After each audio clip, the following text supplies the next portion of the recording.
Kia ora tātou. Welcome to Fire Emergency New Zealand's Risk Reduction Continued Professional Development Series. This module is on Introduction to Fire Environment and Fire Behaviour. It is designed to build your foundation knowledge in this area. Today's presenter is Veronica Clifford, Scientist, Fire Research at Scion. Welcome, Veronica. Thank you, Trent. So just a quick background on what Scion is. So that's a Crown Research Institute based in Rotorua. There's about 300 staff and their primary purpose is forestry research. So what they're doing is a number of sort of research activities looking into developing products from trees like bioplastics, looking into growing trees straighter and faster, trying to keep them healthy, or protecting them from biotic or abiotic factors such as pests, diseases, and even fire. I've been with the fire team for about 13 years and I'm based in Christchurch, and during that time I've done a number of experimental research burns across the country in numerous types of fuels, grasses and scrub, same in Australia, and more recently some forestry Crown Research fires in Canada. I'm one of the tutors in the intermediate fire behaviour course. I'm also a volunteer firefighter with the High Country Fire Team. And when we have large complex fires in the country, I act as a fire behaviour specialist as part of the incident management team. This session will cover 3 topics. So I will give you a quick introduction to the fire environment. You have a basic understanding of fire behaviour in the rural space, and I've been asked to also cover some of the tools that are available for decision support making. Some of this will be a refresher for a few of you, as this content is covered in great detail in the intermediate fire behaviour course, but hopefully you'll be able to walk away with something new today as well. So the first chapter is an introduction into the fire environment.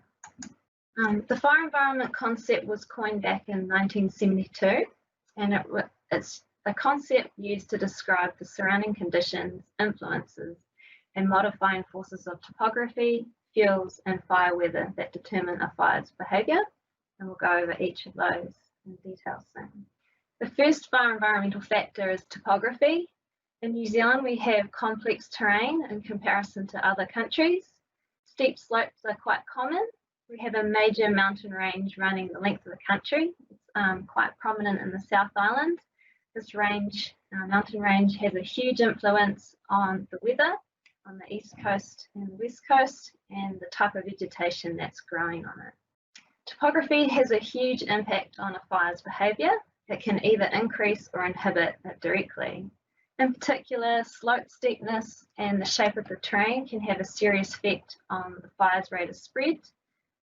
Fire managers can use barriers to their advantage when fighting a fire. These can include rivers, man-made things such as roads. Slope aspect and elevation also affect a fire's behaviour due to the exposure to the sun and exposure to other elements such as wind and moisture. Slope in particular, I'll pick on that as a factor. This increases a fire's rate of spread. A fire will typically burn much faster uphill than downslope or on flat terrain. This is because the flames and radiant heat can easily preheat fuels ahead of the fire, and the opposite applies for fires travelling downhill. The flames reach less fuel and there's less radiant heat to preheat the fuels in front of the fire. We have a rule of thumb, so for every 10 degrees of upslope you double the rate of spread. So on the flat you've got a fire moving at 5 km per hour, and if you have a 10-degree slope that'll be 10 km per hour. The second environmental factor is fuels. So in a wildfire setting, fuels are defined as the organic materials that burn in a wildfire. If there are no fuels, there is no fire. So this includes any combustible material that's living or dead, such as trees, logs, grass and scrub. However, not all of this fuel will be necessarily available to burn. And that's due to some of those fuels might be too wet to ignite, or they're too large in size and difficult to ignite. The fuel characteristics. So having an understanding on the properties of fuels will help you understand how a fire behaves. The physical properties of fuels will affect how easy it is for a fire to ignite, flammability of a fuel, and how much fuel there is available to burn and combust. And so we've broken those physical properties into 6 categories. Each one of these are quite important on their own right, but combined we can get some serious fire behaviour happening, and this can pose a risk to firefighters' safety and also impact how you determine how you control that fire for suppression activity. So I won't go into detail too much on each of those because I'm mindful of the time, but I will pick on one in particular, and that is the chemical composition of fuels. Some living fuels appear to be more flammable than other, especially live fuels that appear to be green and you think they're going to be safe. And this is because of the stored energy that it contains in the volatile extracts such as oils and waxes, resins and terpenes. So some fuels can be more flammable even though their moisture content is much higher than another fuel type. Live gorse appears to have or has the reputation for being able to burn much hotter and more explosive in nature even when conditions are wet, and that's because of its waxy coating. It also has a lot of dead material hung up in its canopy as well. So flammability is an important factor when creating defensible spacing in that rural-urban interface area. Scion's developed a brochure that identifies native species and puts them into low and high flammability classes. That can help homeowners manage the vegetation on their property as well. So in New Zealand, fuel types are a group of vegetation classes that have been grouped together based on the similarities of those properties and also similarities in the fire behaviour as well. So we can have wildfires in vegetation classes such as grasslands, scrub and forest. Grasslands tend to have those fine fleshy fuels that can dry quite rapidly, are easy to ignite, and fires can travel quite fast in these fuel types compared to scrub and forest. Scrub differs quite significantly to grasslands and forestry due to the ability for fires to develop quite rapidly into extremely high intense fires under conditions that would be considered not that extreme for forest or grass fields. So the third fire environmental factor is weather. This is the most variable of all the fire environmental factors. It can change seasonally, daily, or quite rapidly within minutes. In New Zealand, we monitor weather across the country using a network of weather stations. So some of these will be called RAWs, or Remote Automatic Weather Station. FENZ have about over 270 stations across the country that feed into the fire weather system. And Tim Mitchell will cover that in the next session as well. And so what that's doing is just a bookkeeping system that tracks the moisture losses and gains of different fuel types and help with calculation of fire danger. Weather elements. So in particular, temperature, relative humidity and rainfall affect the moisture contents of fuels and how easy it is for a fire to ignite. I'm just going to pick on humidity. So if humidity is quite low, so percentages around 10% to 20 to 30, then a fire is likely to ignite easier and spread in that fuel type. And we could expect to control that fire would be quite difficult. If humidity is quite high, so around that 80%, 70%, 90% humidity, if a fire was to start today, it would be quite difficult to ignite. And if it did, it would spread quite slowly through that fuel type. It would burn less aggressively, and it might even put itself out. We also monitor wind speed and direction because that affects the rate of the fire's spread and where that fire will be travelling.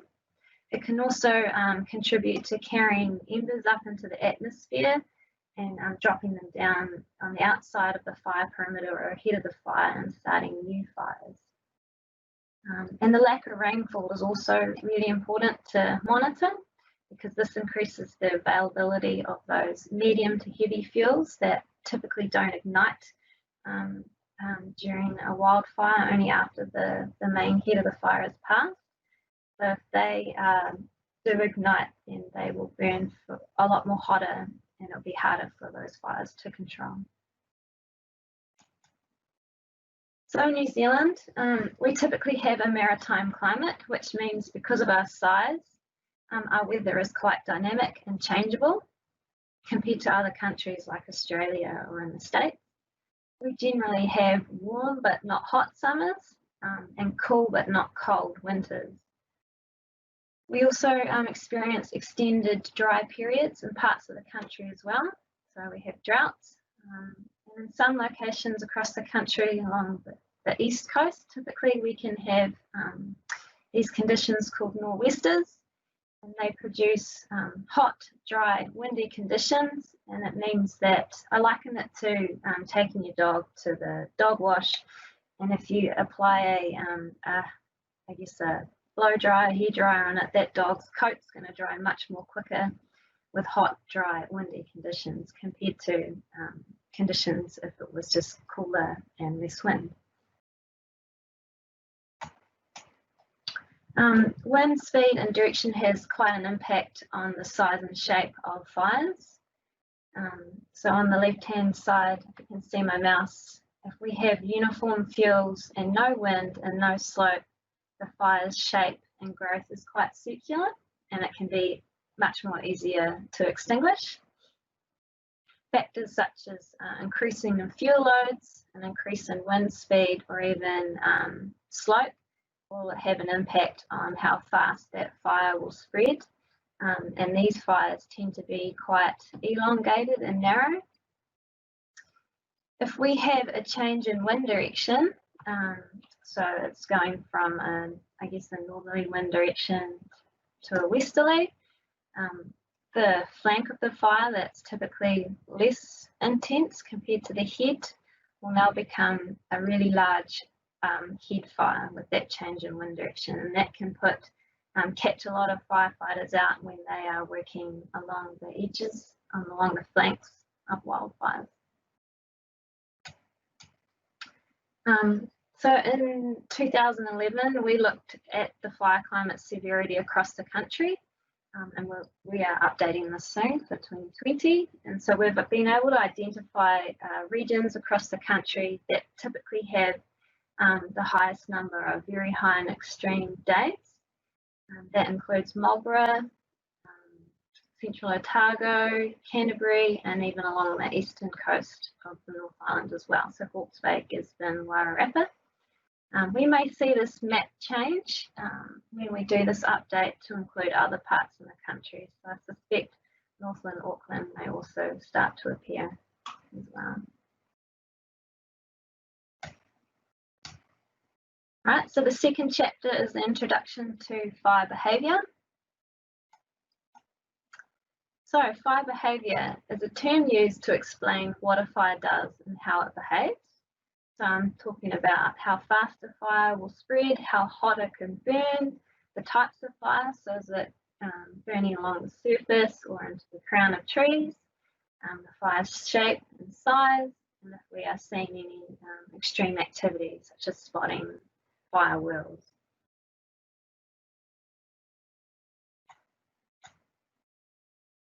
So for combustion to occur, it needs fuels that will be dry enough to ignite and to support a flame.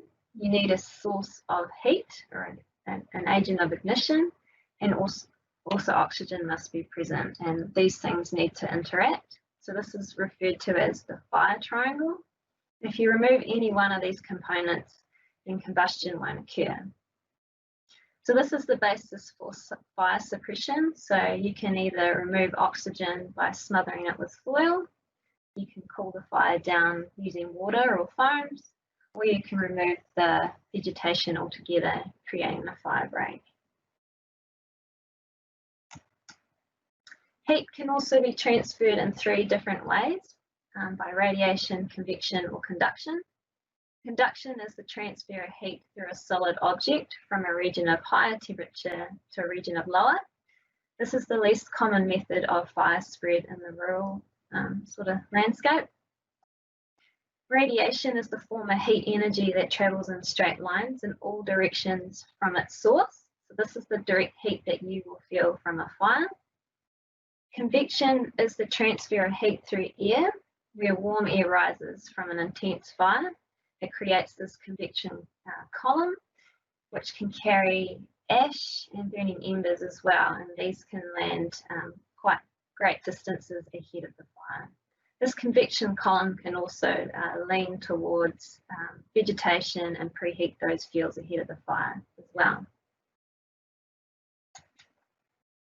So I have a short video of a camera inside a box inside of an experimental burn in Canada, and it shows the stages of a wildfire. So we've got some spotting, the stages of combustion, and the in-fire temperatures. And so what you'll see is some preheating of the vegetation with smoke being blown past. You'll also see some gases being released from the vegetation itself as it's preheating. And then the trees themselves will spontaneously ignite about now. And then the main heat of the fire has just hit through. So we're getting temperatures ranging between 600 degrees up to about 900 degrees inside this fire. And what's happening is all the fine fuels and the medium fuels are being fully consumed, and what will be left over is those larger, coarser material that will continue to burn and smoulder, and you'll see the fire temperatures dropping down much more slower.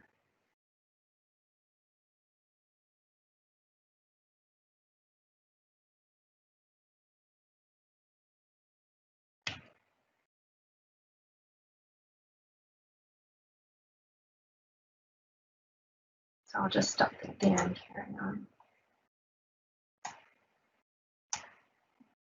So we have three classes of wildfire in the rural setting. We have ground fires. So these are fires that burn deep underground in the organic material. These fires typically smoulder with no flame, and they have little smoke. So these can burn quite unnoticed by fire managers or forestry managers until it ignites the vegetation above ground.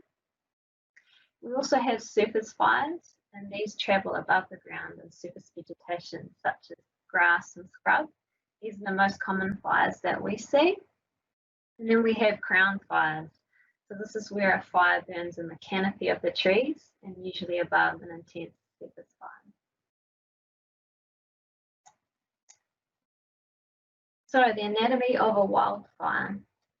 So we have, I may talk about the head of the fire. So this is the portion of the fire perimeter that typically has the greatest rates of spread and head frontal fire intensity. Then we have a back of the fire, which typically is located opposite the head of the fire. It's the slowest spreading part of the wildfire, and it also has less intensity than the head. Then we have the flanks of the fire, so we have left and right.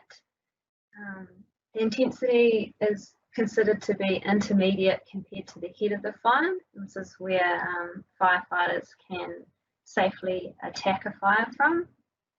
We have a point of ignition or area of ignition. So this is the location where the fire occurred. Generally, it's at the back of the fire. One way to identify whether you've got a left or a right flank that you're on is to put your back to the wind and face the head of the fire. So using your left hand, that will be the left flank, and your right hand will represent the right flank of the fire.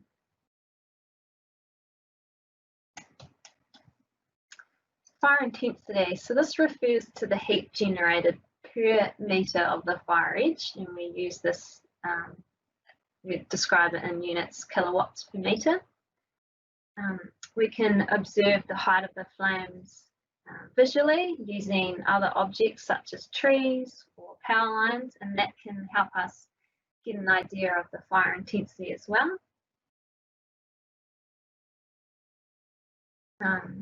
In terms of getting an idea of kilowatts per metre, if you had a fire producing 400 kilowatts per metre in intensity, that is the equivalent of the heat output of 400 one-bar heaters stacked up on top of each other within that 1 metre.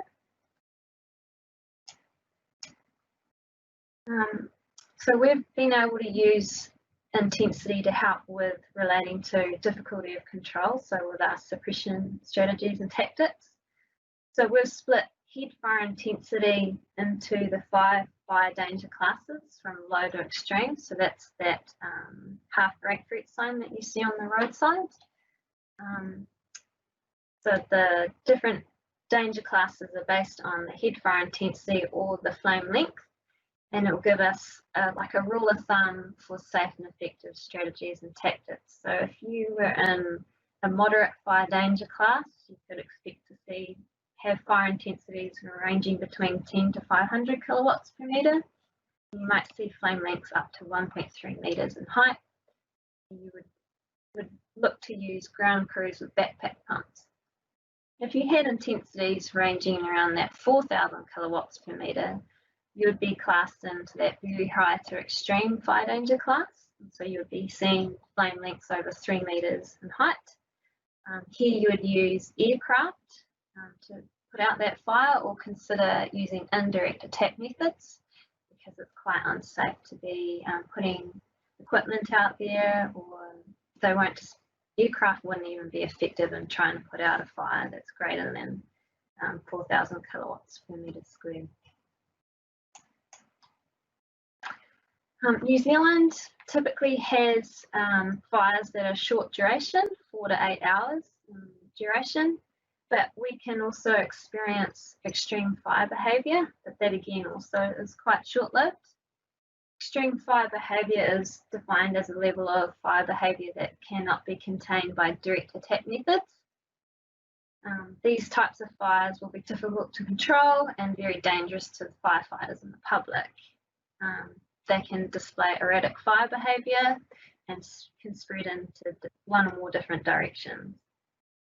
So by understanding the fire environmental factors and them combining to lead to extreme fire behaviour, we can identify situations that would be considered dangerous to firefighters and the public safety.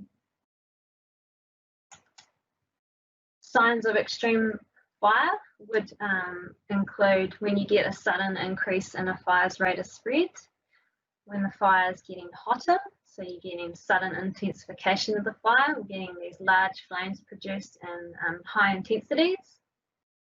When you start seeing numerous spot fires forming, so spotting typically accompanies a crown fire. Crown fires are those usually in the forestry situation, which travel much faster than the surface fire beneath them. And this is because of the exposure to the winds. If you see a well-developed convection column, that is a good sign of extreme fire behaviour. Quite less common in New Zealand because most of our fires are wind-driven, more common in other countries like Australia and North America. So you're getting a really intense fire, and it's creating these strong updrafts, and creating these pyrocumulus clouds. And when they form, you can get, I guess, dry lightning. You can even have strong downbursts of wind as well back onto the fire ground. You can get the creation of fire wheels as well. And this can create new fires starting away from the fire and traveling in different directions as well. So fires in that sort of situation be quite destructive and unpredictable. So the final chapter is fire behaviour tools, and so I'm just going to briefly cover off a few of them that are available for fire behaviour prediction.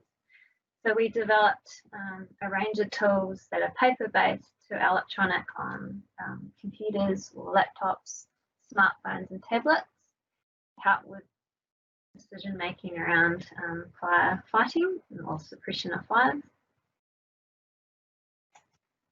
So the first one is the fire behaviour manual. So this is a step up from the green handbook that you've got, the Rural Fire Management Handbook.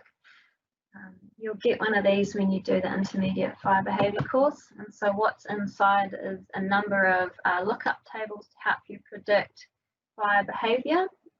There's step-by-step instructions in that, really simple tables to calculate how much fuel is available to burn depending on what fuel types are there, the weather and the terrain. We can also calculate how fast that fire might spread, how hot it will be, and its fire size and shape. And you can use all this to determine whether or not your suppression strategies will be effective, whether or not your fire breaks might be breached. And at the back of the manual, there is a fuels photo guide as well. So that could be helpful for those that are new in their region or to the country and you're not quite familiar with the fuel types that are available in New Zealand and the associated fire behaviour model. So this is just a quick screenshot of what's inside some of the chapters of this manual. So you can calculate the amount of fuel that is available based on the characteristics of the different fuel types. So for pasture, we're looking at height. We can calculate rates of spread. So I've just picked on crop stubble. And to calculate how fast the fire will travel in there, we need to know what the wind speed is and also how dry that fuel is as well, the fine fuel moisture code. The next tool is a computer software called the Fire Behaviour Toolkit. So this is just an electronic version of the orange manual that I just showed before. You can use this on laptops or desktops, and it's free to download from our website. The toolkit comprises of a number of modules, including fire break effectiveness function. So you can determine whether or not your fire break that you've just constructed would be breached by the intensity that you've calculated. We've also got a handy fire intensity flame length module. So if you knew what the flame length was from just standing and staring at a fire, it will calculate what the corresponding fire intensity is. We also have some handy rules of thumb, such as, for every 10 degrees of slope, we double the rates of spread. We have a resource productivity calculator as well, and the guide to New Zealand fuel types. The worksheet function of the toolkit is something that I use quite a lot when I'm involved in an incident management team producing fire behaviour predictions. So what it does is that it allows you to put in all the various different fire environmental factors, such as the weather, what is your fuel type, whether you have steep slopes or not. And then once you've filled all that in, you can hit calculate, and it outputs a whole heap of fire behaviour type characteristics. So how fast that fire will spread, how much fuel is available to burn, how hot that fire could be, whether or not you're going to have a crown fire or a surface fire. And then you've got some other useful information such as the fire area, the perimeter as well, the perimeter length. So this is handy because it allows you to do as many predictions as you want, and you can change whether you want it for different times of the day, change it and compare the effects of different values of slope or different fuel types. The other one that I just wanted to touch on was this resource productivity calculator developed by one of our colleagues, and it can be used for estimating the production rates of individual and combined resources. It gives an estimated fire line construction rate in metres per hour for your total of your crews and equipment and aircraft. And it also, if it goes green, it means that the number of resources that you have are going to put that fire out. If it had gone red, then you don't have enough resources or the right types of resources to put that fire out.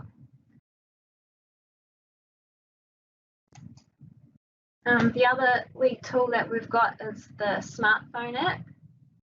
So it's the same thing as the fire behaviour calculator, but now it's a simplified version on your smartphone. So you can download this for free for both your Android or Apple devices. So all you need to do is search for fire behaviour calculator in either the Google Play Store or the Apple iTunes Store. Currently don't have a Windows version available. So I've just picked on an Android phone because that's what I have. So once you've installed the app, you open it up, get to see the inputs page. So this is where you put all your fire environmental factors in. So white boxes, direct entries, and you just hold your finger down on it, and then you're able to put in different numbers. With the orange boxes, this allows you to make changes to where that information came from. So for the find from moisture code, you've got the option of saying that this came from the 12 noon value or on the hour. You also can change the fuel type. Once you've filled in all your values, you hit calculate, and then an outputs page appears, and you get the same sorts of information again as you would in the software calculator. So you can get an idea of how fast that fire could spread, how hot that fire would be, whether it's going to be a surface fire or a crown fire.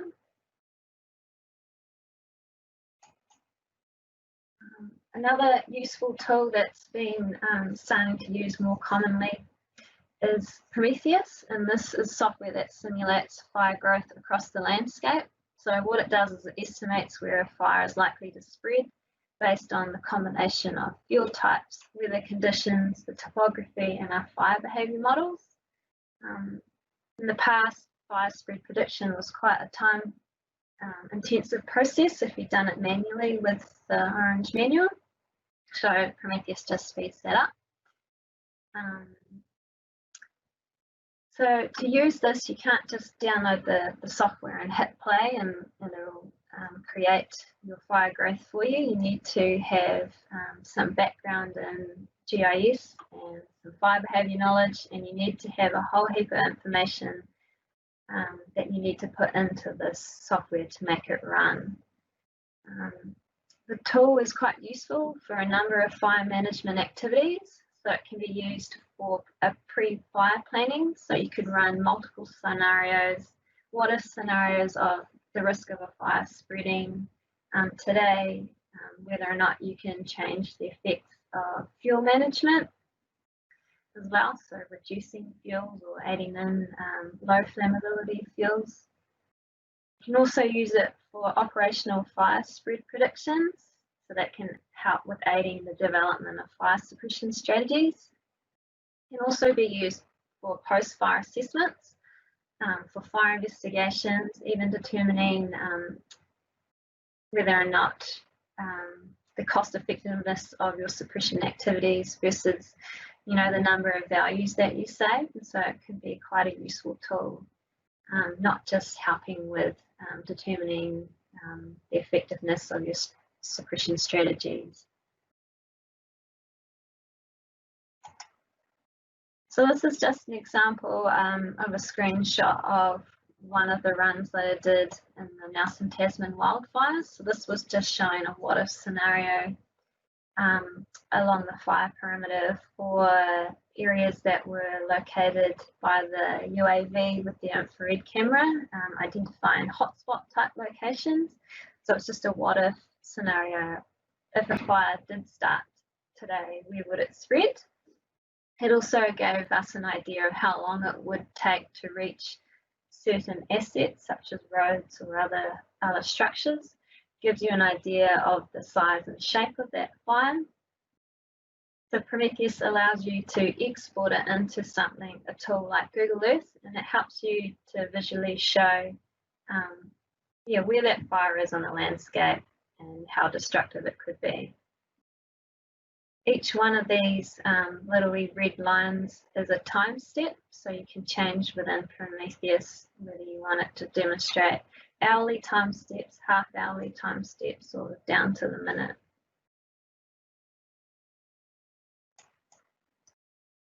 The final tool that I'll just touch on is another one that we're developing called the Blue Sky Smoke Modelling Framework. So this was trialled and run at the Port Hills Fire and the Nelson Tasman wildfires as well. It's quite useful because it indicates where the smoke will spread to across the landscape. So what towns or cities could be impacted by smoke. And it also gives you an idea of the concentrations of hazardous particulate matter for public health. So the darker the red colour or orange indicates that the levels are quite close to or exceeding safe levels for public health. It also shows the long range effects of smoke drifting as well. So that's the end of the session. So are there any questions? Veronica, no, does not seem to be any questions just at the moment. Yeah. However, I do have a question for you. The Prometheus app program, is there training courses on how to use that better? You say there's a lot of inputs to go into it, and you need quite a bit of information. So we have run training courses in the past, and it hasn't happened for a while. So I guess if there's a need for it, then we can definitely run them again. Okay, so folks out there, if you think there is a need, please let us know.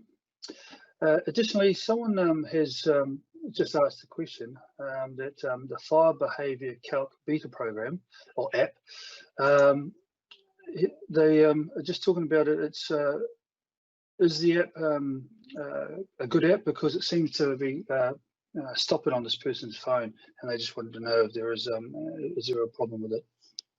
Oh, I'd have to have a look. We've just updated the app as of a few weeks ago to include the latest logos for Scion and Fire and Emergency New Zealand. So maybe there's an issue. Yeah. I'll look into that. Thank you. Okay. It was just the version they're talking about is version 1.20. Yeah. So that's the latest version. Okay. It could be just the phone or the internet connection, but I just thought I'd raise it anyway. Yeah. Thank you very much.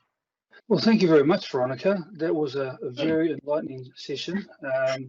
And I also like the toolkits and apps that you showed. They give us some real information, and I'll obviously myself be looking into those to see, get some more information. It's a very interesting subject. Myself, mainly from the built and urban environment, this is not new. I mean, I've done a few fire behaviour courses myself, but this is actually quite interesting, and I enjoyed it as well. So thank you very much for your presentation. Thank you.